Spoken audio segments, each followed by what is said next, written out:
Leadership అంటే ఎదుటి వ్యక్తి పాదాలు కూడా పట్టుకునే స్థాయికి వెళ్ళిపోవాలి. ఆమె చెప్పండి, ఆమె చెప్పండి, ఆమె చెప్పండి, ఆమె చెప్పండి. లీడర్షిప్ ఒక విజయవంతమైన నాయకుడు కానీ ఒక విజయవంతమైన నాయకుల జీవితంలో కూడా ఏమి కలిగి ఉండాలని ప్రభు చెప్తున్నాడు తెలుసా? ఆయన చూపిన మాదిరి కలిగి ఉండాలి. ఏ మాదిరి? రాసుకోండి, ఆ మాట రాసుకోండి. ఏ మాదిరి? ఆయన చూపిన మాదిరి. గట్టిగా చెప్పండి, ఆయన చూపిన మాదిరి అనండి. ఆయన చూపిన మాదిరి, ఆయన చూపిన మాదిరి, ఆయన చూపిన మాదిరి. అంటే ఒక విజయవంతమైన నాయకుడు కానీ నాయకుడు కానీ తన జీవితంలో ఏమి కలిగి ఉంటారంటే మాదిరికరమైనటువంటి జీవితం. అది రాసుకోండి.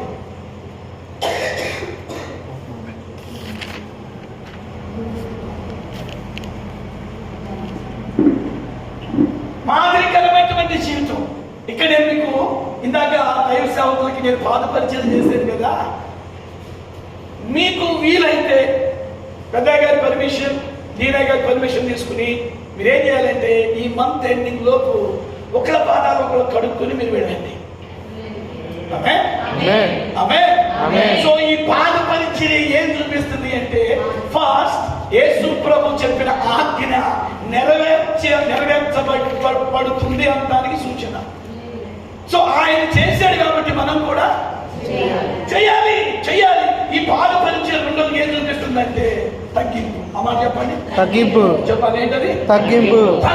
ఇంకా చెప్పాలంటే ఈ పాద పరిచర్య ఏం చూపిస్తుందంటే నేను ఎవరికంటే ఎక్కువ కాదు, నేను ఎవరికంటే తక్కువ కాదు. అందుకే ప్రభు ఏం చెప్పాడంటే మీరు ఒకరికంటే ఒకడు యోగ్యుడిగా ఎంచుకోవాలి. నీకంటే ఈ బ్రదర్ యోగ్యుడు, ఈ బ్రదర్ కంటే నువ్వు యోగ్యుడు, మీకంటే నువ్వు వెనుకున్న వ్యక్తులు యోగ్యులు, వాళ్ళకంటే ఒక్క వ్యక్తి యోగ్యుడు.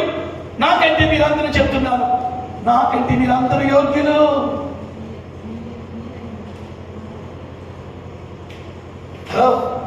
నాకంటే మీరందరూ యోగ్యులు. నాకంటే దీనయ్య గారు యోగ్యుడు, నాకంటే చిన్నయ్య గారు, ఏలి బాబు యోగ్యుడు, నాకంటే పెద్ద నా నాన్నగారు యోగ్యుడు. సో ఈ మైండ్ సెట్ లీడర్షిప్ లో ఉండాలి మనకి. లీడర్షిప్ లో చాలా మంది లీడర్షిప్ ఏం కనబడింది అంటే అతిశయం కనబడింది. ఆ మాట చెప్పండి, ఏం కనబడింది? నేను ఇంత పెద్ద మినిస్ట్రీ డైరెక్టర్ని, ఇన్ని వేల మందికి నేను ట్రైనింగ్ ఇచ్చాను, 5 బైబిల్ కాలం నడుపుతున్నాను. ఏలి బాబా అది గమనించండి. ఒక ఉన్నతమైన వ్యక్తి తనకంటే తక్కువ స్థాయి వ్యక్తులతో కనెక్ట్ అవ్వలేడు. యేసు ప్రభు చెప్పిన మాదిరి తెలుసా?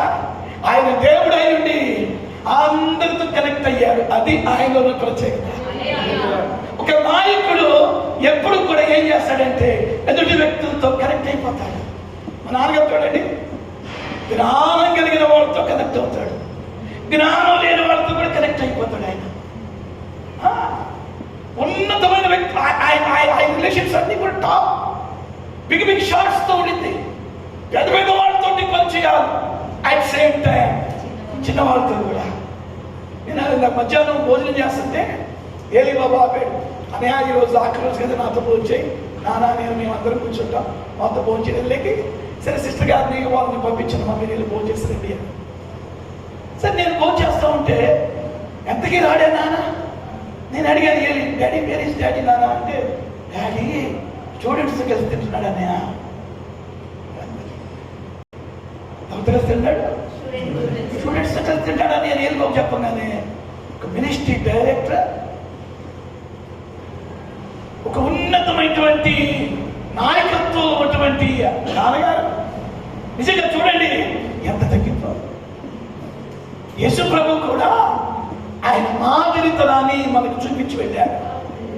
11 మంది పాదాలు మాత్రమే కడగటం కాదు, ఆఖరికి రేపు తను అప్పగించబోతున్నా ఎవడవాడు 8 శత్రు పాదాలు కూడా ఆయన దగ్గర.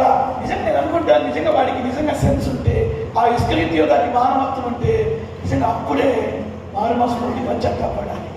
కానీ వాడు చేసిన తప్పు ఏంటంటే గమనించండి, అప్పగించిన తర్వాత అప్పగించిన తర్వాత పశ్చాత్తాపడ్డాడు. అప్పగించిన తర్వాత పశ్చాత్తాపడ్డాడు.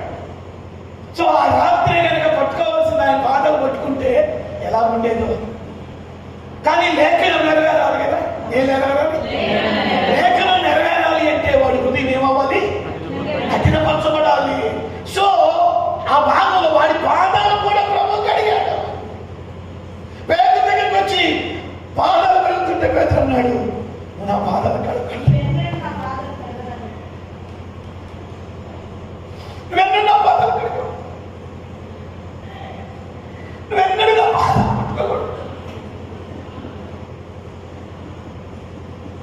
పేదలు ఏమో చైర్లో కూర్చున్నాడు, ప్రభు కింద కూర్చున్నాడు. పేదలు ఎప్పుడైతే అడ్డగిస్తున్నాడు వద్ద అని ఆ మాట అనగానే ఇలా చూశాడు పేదరు వైపు. పేదరు నేను నిన్ను కడగని ఎడల నాలో నీకు పాలు లేదు. నేను నిన్ను కడగని ఎడల అసలు నాలో నా యొక్క నాయకత్వంలో ఆ యొక్క పరిచర్యలో నీకు ఏమాత్రం కూడా పాలు.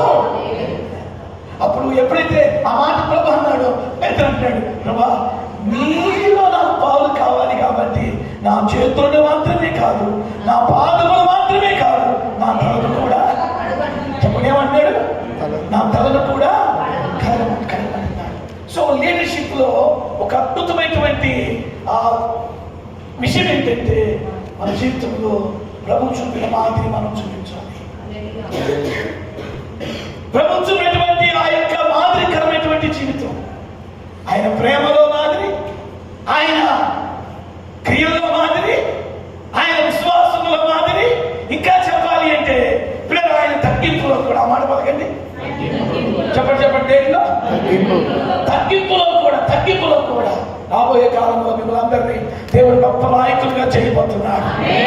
మిమ్మల్ని గొప్ప నాయకులుగా చేయబోతున్నాడు. అయితే ఆ స్థాయిలో మిమ్మల్ని దేవుడు వాడుకోవటం మొదలు పెడితే ఈ స్థాయికి వెళ్ళటానికి కూడా మీరు ఇష్టపడాలి. ఏ స్థాయికి? ఎదుటి వ్యక్తి పాదాలు కడిగే స్థాయికి కూడా అతిశించడానికి ఏముంది మనలో? పౌలు అంటాడు, అతిశయించుటకు నాలో ఏ మంచి లేదు, నాకు తెలుసు నాలో ఏ మంచి లేదంటాడు. అంత గొప్ప దైవజనుడే తన జీవితాన్ని గురించి తను ఎంతగా తగ్గించుకున్నాడో మాట్లాడుతున్నాడు సంఘాలతో. ఈరోజు నా ప్రియమైనటువంటి స్టూడెంట్స్, మీ జీవితాల్లో కూడా ఆ మాదిరికరమైన జీవితం, ఆ తగ్గింపుతో కూడినటువంటి జీవితం, ఆ అణుకులతో కూడినటువంటి జీవితం కలిగి ఉంటే ఎంతగా దేవుడి మీరు వాడుకుంటాడో మీరు చూడండి. ఒక నాయకుని జీవితంలో తగ్గింపు. ఒక మాట చెప్పి నేను ముందుకెళ్తా. దావీదు రాజు అయిన తర్వాత ఒకరోజు ఉదయం వేళలో యెరూషలేము వీధుల్లో నడుచుకుంటూ వెళ్తుంటే అన్ఎక్స్పెక్టెడ్ గా ఒక ఇన్సిడెంట్ జరిగింది. ఏంటి ఇన్సిడెంట్ చెప్పంటారా? షిమీ అనేటటువంటి వాడు ఏం చేస్తున్నాడంటే, దావీదు తన సైన్యాధిపతులు అందరూ కూడా కుడి ఎడమల నడుస్తా ఉంటే ఫుల్ సెక్యూరిటీ గార్డ్ దావీదుకి ఫుల్ సెక్యూరిటీ ఉంది.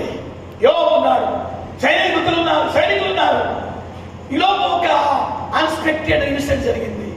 షిమీ అనేవాడు కూడా ఏం చేస్తాడు తెలుసా? దూరం నుండి వస్తూ దావీదు మీదకు దుమ్ము ఎగరబడుతున్నాడు. పల్లెటూరులో ఈ బలి జరుగుతుంది. ఇలాంటి ఎవరి మీద పదవి వచ్చిందనుకో దుమ్ముని ఎత్తుపోతారు, చెప్పేస్తారు. పల్లెటూరులు ఎక్కువ ఇలాంటివి జరుగుతూ ఉంటాయి.